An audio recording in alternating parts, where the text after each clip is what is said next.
sore semuanya, selamat datang di podcast Dadakan. Pada kesempatan kali ini kami akan mewawancarai salah satu coach dari B Ashar, coach Renang Dasar, yaitu Nauga Zakfara. Hai. Sebenarnya perkenalkan, saya Zikri Farul Hilmi dengan NIM 23086413. Saya Alvin Christopher Saragi dengan NIM 23086136. Saya Zikira Amalusya dengan NIM 23086163. Dan ini narasumber kami, Nauga Zakfara. Bisa perkenalkan diri dulu, Kak? Halo semuanya, perkenalkan nama saya Nauga Zakfara. Saya coach dari B Ashar Aquatic UNP. Sebelum jadi coach B Ashar, Saya Nauga. Kesaran Naga tuh seperti apa sih? Kesiaran Nauga kan Minum dulu kan? kalau ya minum dulu, cheers dulu. Cheers. Biar enggak deg-degan. Udah 3. Lu cheers, orang cheers nih minum. 1, 2, 3 cheers. Biar enggak deg-degan banget. Podcast ala kadar. Jadi kalau renang nih kan hobi Nauga dari kecil. Jadi Nauga tuh suka berenang. Terus sebelum jadi masuk ke salah satu klub B Ashar Aquatic nih, Nauga ikut organisasi UNP Aquatic tahu? Yang ngadain rekreasi kemarin tuh. Ya. Nah, terus ikut organisasi Aquatic. Sebelum masuk BA tuh Nauga cabang Nauga sebenarnya senam lantai. Tahu kalian senam lantai? Iya. Tahu. Nah, senam lantai. Terus hobi Nauga juga volley bisa juga. Prestasi Nauga juga bisa volley terus senam lantai. Terus kalau renang nih cuman kayak hobi gitu Terus bisa ikut Nauga UNP Aquatic. Terus sebelum itu kan kita belum ada mata kuliah renang kan? Belum. Nah, jadi ikut B Ashar nih karena dilihat sama Pak Berto itu renang Oh ya. waktu mata kuliah renang. Hmm. Nah, tapi sebelum B Ashar tuh Nauga UNP Aquatic dulu, baru diajak Pak Berto join sama klubnya. Pak Berto kan owner B Ashar. Ya. Nah, jadi sebelum masuk di B Ashar ini hobi Nauga itu bermain volley dan senam lantai kan? Ya, lebih ke prestasi sih sebenarnya. Prestasi. Kalau hobi Nauga banyak hobi Nauga. Renang juga, badminton juga.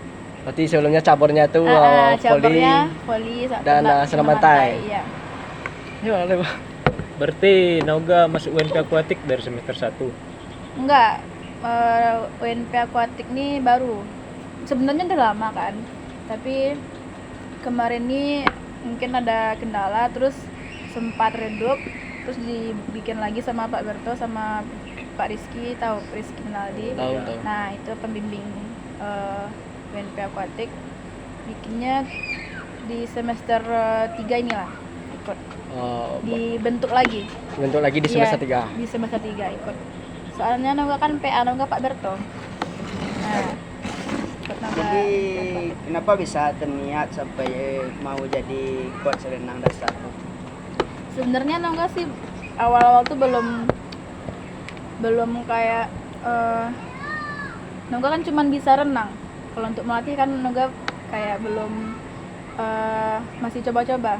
Sebelumnya Nauga pernah melatih senam lantai tapi kalau renang belum lagi. Terus diajaklah sama Pak Berto join. Sebelumnya Nauga kan UNP Aquatic. Nah dari UNP Aquatic tuh lanjut ke B Ashar. Diajak join sama Pak Berto. Nah, mungkin langsung saja masuk ke dalam pertanyaan kita yang pertama ya, Naga. Pertanyaan. Menurut Nauga sendiri nih, apa tantangan terbesar dalam melatih renang selama jadi coach Renang. BA? Tantangan terbesar sih kayak kan yang bagi pemula tuh kan ada tuh anak yang berkebutuhan khusus, anak ABK. Ya. Jadi Pak Berto tuh nerima tuh ada anak latihan anak ABK.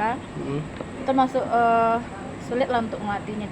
Soalnya kan kita lebih kayak waspadanya tuh kan lebih berat sama anak ABK tuh kan. Soalnya anak tuh kayak aktif lah daripada kita kan. Nah, kayak kalau sedang latihan tuh cenderung bermain, kadang-kadang susah diatur gitu. Lebih latihannya tuh lebih penuh kesabaran ekstra lah dibandingin Jadi untuk melatih anak-anak yang ABK, ABK ini harus mempunyai kesabaran lebih tinggi ya. lebih ya. Nah, jadi apakah Noga sendiri pernah melatih yang udah jadi atlet atau sebelumnya? Kebanyakan sih pemula ya. Pemu- Pemula.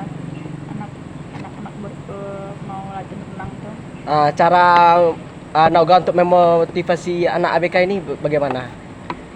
Untuk anak ABK sendiri kan yang anak-anak itu tuh kan ada tuh yang prestasinya bagus daripada kita. Ya. Yang kayak apa namanya yang untuk Olimpiade untuk kebutuhan khusus itu apa namanya? Asian Games. Yang disabilitas tuh. Iya, yang Ya. disabilitas kan disabilitas. banyak tuh anak-anak tuh yang lebih prestasinya lebih daripada kita kan. Soalnya orang-orang tuh kayak semangatnya tuh untuk bisa maju tinggi, kadang-kadang pantang menyerah juga kan. Motivasi mereka untuk berjuang. Ya. Iya. Berarti anak ABK yang Noga latih itu ikut Asian Games belum, ya? belum. Lagi. Tapi kayak kita tuh nggak pandang remeh orang-orang tuh lah gitu. Prestasinya bagus kadang-kadang tuh. Oh, pernah enggak Noga ketemu orang yang melatih orang yang takut sama air? Trauma terhadap air. Ada sih kan kita yang untuk awal-awal latihan tuh kan takut sama kedalaman air kan. Iya. Ya. Noga juga awal-awalnya kayak gitu tuh. Tapi kita Iya, takut tenggelam. Sama lah, aku juga kemarin waktu anak-anak Iya, di sungai kan? hampir tenggelam aku. Iya kan? Pernah kan ada kan? Iya, Nah, lanjut. gitu. Gimana tuh caranya untuk ngelatih Biar orang yang biar itu, nggak trauma. biar nggak trauma. mengatasi trauma mereka. Kalau untuk trauma itu sendiri tuh kayak butuh waktu orang-orang itu. Kayak latihannya tuh butuh waktu, butuh pendekatan terhadap air, kayak butuh adaptasi terhadap airnya tuh lebih lama. Soalnya kadang-kadang ada tuh teman-teman juga yang tenggelam waktu kecil di pantai, di kolam renang, gitu sampai sekarang dia tuh kalau lihat air tuh masih takut. Kalau untuk menghilangkan trauma tuh kan kita kan awal-awal belajar renang tuh kan nggak langsung belajar renang di kolam yang dalam kan. Ya, yang Kayak di sama dasar. Pak Berto biasanya kan di kolam anak-anak juga ada kan Ya. adaptasi airnya. Nah kayak gitu. Dari sana dulu baru nanti kalau udah berani dia kayak berenang di kolam dasar tuh, kolam anak-anak tuh baru nanti kalau ada perubahan kita lanjut berenang di kolam yang ketinggian. Tapi masih di waspada gitu. harus tetap berhati-hati Iya, kan. Takutnya nanti makin trauma mereka. Apa tips dari Noga untuk pemula yang ingin cepat bisa renang? Kalau cepat bisa, semua orang pasti mau kayak gitu kan, mau Ya. cepat bisa untuk prestasinya kan. Terus kalau untuk pemula lebih ke disiplin, terus semangat untuk latihannya tuh motivasi latihan. Disiplin sih yang penting. Misalnya kayak dalam seminggu tuh kalau cuman sekali latihan kan kadang di minggu ini udah dapat tekniknya. Udah dapat kayak teknik kaki, teknik tangan udah dapat kan. Terus minggu depan libur latihan. Terus minggu besoknya tuh kan hilang lagi tuh. Ya, Kan balik lagi ke balik lagi semula. ke jadi susah kalau ngelatih kayak gitu tuh. Makanya harus disiplin, rajin latihan kayak gitu. Biar enggak di minggu ini udah dapat tekniknya, terus minggu depan lagi libur, selanjut lagi nanti ulang lagi dari awal. Berarti jadwal latihan Rajin, iya harus ada jadwal latihannya yang teratur. Terus untuk mengatur program latihan setiap anak itu bagaimana cara Noga untuk menyesuaikannya gitu? Kalau anak-anak tuh kan biasanya kan habis sama lah kayak kita mahasiswa kan habis sekolah pulang jam 3 jam 1-an, Ya. kadang-kadang capek kan. Hmm. Nah, Noga lebih efisiennya dalam seminggu tuh 2 sampai 3 kali pertemuan. Jadi materi yang kita latih tuh nggak cepat hilangnya. Jadi anak-anak tuh bisa dalam seminggu tuh bisa berlatih kayak gitu, latihan terus. Kalau cuman 1 kali seminggu nanti hilang lagi sih, kayak yang Noga bilang tadi. tadi kan Noga kan ada ya latih anak ABK kan. Jadi metode latihannya tuh sama anak biasanya seperti anak ABK sama anak biasanya tuh sama apa enggak? Bedanya sih cuman di kayak eh, teknik melatihnya. Kadang kalau untuk anak yang ini normal, kadang-kadang eh, sekali ngomong kan anak tuh langsung ngerti kadang-kadang kan. Kalau untuk anak ABK diulang-ulang dulu baru ngerti gitu. Kalau jadwalnya sih sama aja. Selain teknik dasar nih, apalagi yang Noga ajarkan kepada pemula gitu? Kalau Yang baru untuk bisa berenang. pemula lebih bagusnya kan teknik dasar kayak renang dada. Jadi latihannya tuh dulu yang pertama kayak bertahap gitu dari kaki dulu, minggu ini kaki dulu, terus lanjut minggu depan kayak tangan. Sama kayak dilatih Pak Berto waktu ngelatih kita kan. Ya. Adaptasi airnya kan nanti di dasar dulu di atas kolam, terus habis di dasar baru ke kolam yang anak-anak kan. Ya. Sama Pak Berto kan kayak gitu, dilatih dulu di dasarnya, lanjut ke adaptasi air, nanti lanjut ke kolam ya. Berarti ya kita diajarkannya secara bertahap, mulai dari gerakan tangan dan kakinya. Bertahap belajarnya. Kadang kan kalau kita udah bisa nih di kolam yang anak kecil tuh kan, Ya. nanti balik ke kolam yang tinggi nanti lupa lagi kan tekniknya. Ya. Nah kayak gitu, makanya bertahap dulu, siapin materi kaki, lanjut ke tangan gitu.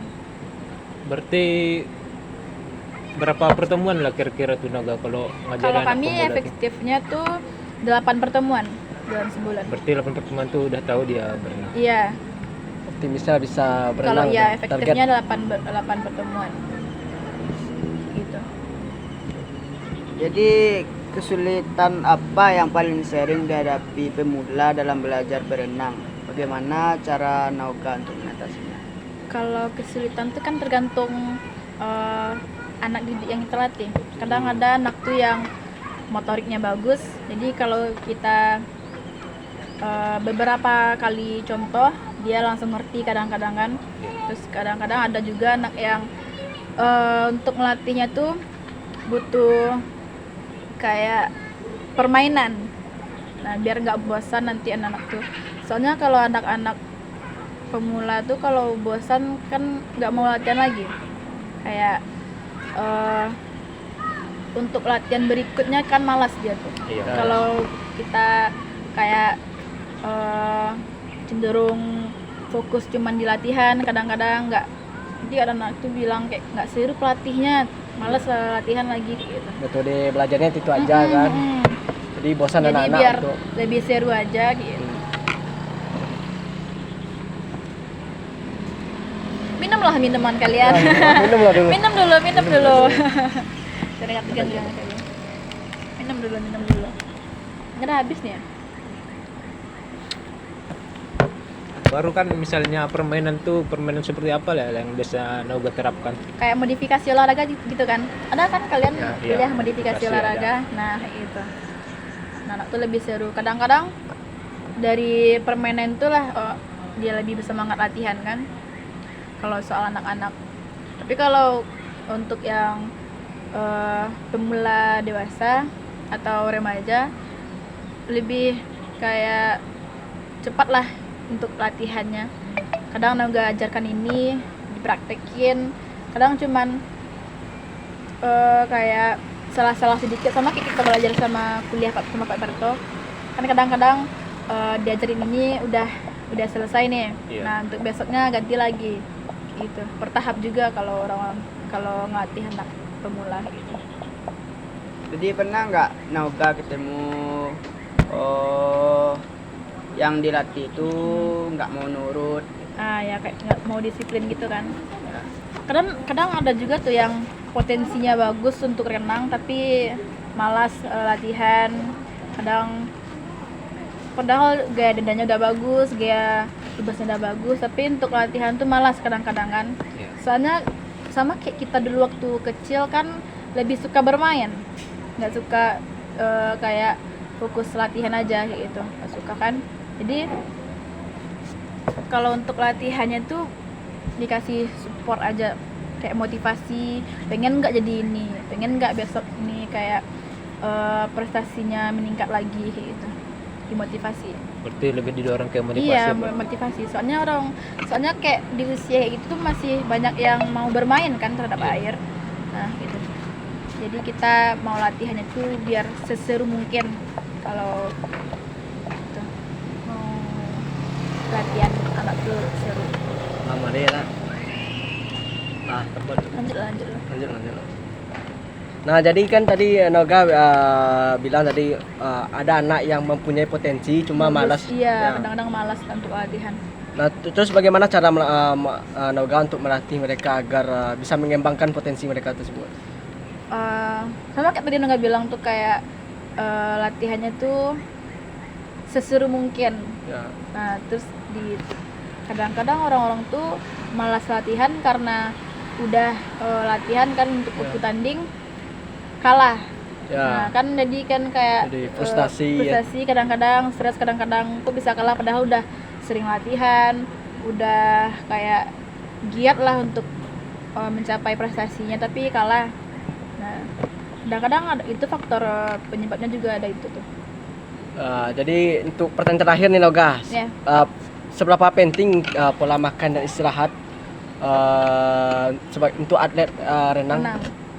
Kalau untuk pola makan kan semua atlet tuh kan harus dijaga kan. Kalau Noga senang mantai kan, Bapak kan pernah bilang tuh di kelas kayak sebelum renang tuh kita nggak boleh makan sejam sebelum renang kan nggak boleh makan. Ya. Jadi mual kan Nanti kalau mual, renang ya. Terus kalau pola makan sama sih untuk olahraga yang lainnya kayak sebelum renang tuh jangan makan dulu, terus makan buah-buahan, jangan Ya. begadang kayak gitu. Soalnya kan kalau misalnya nih habis makan kan, terus kita lari sakit nggak perkilan Ya, sebelah iya, kiri? sakit. Ada kan pernah kan? Ya, kram Nah, kayak perut gitu, ya. kram ya kayak gitu. Enggak sering tuh kayak gitu. Coba lu Noga kasih tips. Soalnya aku juga mau pengen lah ngelatih anak-anak Renang. gitu Ya. ya. Ya. Tipsnya sih kayak kesabaran untuk melatih itu kan perlu tuh. Kadang ada anak tuh yang jahil, kadang-kadang kan kayak gitu tuh, anak-anak yang jahil. Kadang ada juga yang nggak mau dengerin kata-kata pelatihnya. Butuh kesabaran sih kalau ngelatih. Ya, terima kasih Noga atas wawancara dan pengalamannya berharganya yang telah Anda bagikan kepada kami. Ya, semoga perbincangan hari ini dapat menginspirasi para pendengar dan dapat mengatasi rasa takut mereka dalam berenang. Ya. Sampai jumpa di episode selanjutnya. Dadah.